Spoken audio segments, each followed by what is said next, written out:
सभी दर्शकों को प्रातःकालीन प्रणाम।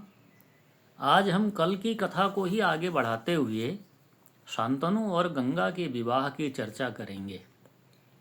शांतनु एक बार गंगा के किनारे घूमते घूमते जा रहे थे तो उन्हें एक बहुत ही सुंदर स्त्री दिखी। उस स्त्री का परिचय पाने के बाद उन्होंने उस स्त्री से अपने विवाह की इच्छा व्यक्त की। उस स्त्री ने ये कहा कि मैं विवाह तो आपसे कर लूँगी, लेकिन आप मुझे किसी काम पर रोक टोक नहीं करेंगे। ये स्त्रियाँ हट है। हमारे यहाँ 3 तरह की हट कही गई: स्त्रिया हट, बाल हट और राज हट। तो त्रिया हट का मतलब स्त्री की मनमानी।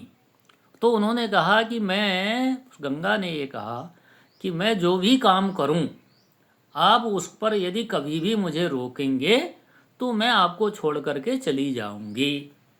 इसी शर्त पर शांतनु ने गंगा के साथ विवाह कर लिया और पहली संतान हुई, उसको गंगा ने गंगा में प्रवाहित कर दिया। दूसरी संतान हुई, उसको भी गंगा में प्रवाहित कर दिया।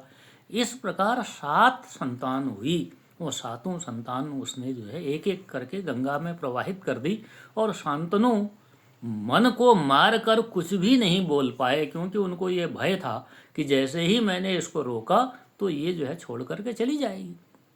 8वीं संतान के रूप में एक बालक का जन्म हुआ। वो बालक देखने में अत्यंत सुंदर और प्रतापी लग रहा था।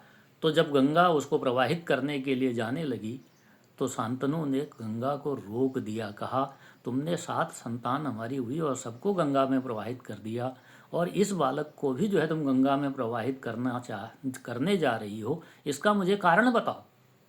जैसे ही ये प्रश्न पूछा तो गंगा ने कहा कि हमारी शर्त खत्म हो गई, अब मैं स्वयं जा रही हूँ। जाने से पहले शांतनु ने कहा कि ये बालक तुम्हारे बिना जीवित कैसे रहेगा, तो इस बालक की परवरिश कौन करेगा। तो गंगा ने कहा, ठीक है, मैं इसकी परवरिश करूंगी, मैं इसको ले जा रही हूँ। गंगा अपने साथ उस बालक को ले गई, उसकी परवरिश की, और कुछ समय के बाद उसको शिक्षा दीक्षा सब जब समाप्त हो गई तो वह प्रतापी बालक गंगा उसको शांतनु को देने के लिए आई। वही बालक बाद में जा कर के भीष्म पितामह के रूप में प्रसिद्ध हुआ। ये है भीष्म पितामह के जन्म की कथा। धन्यवाद।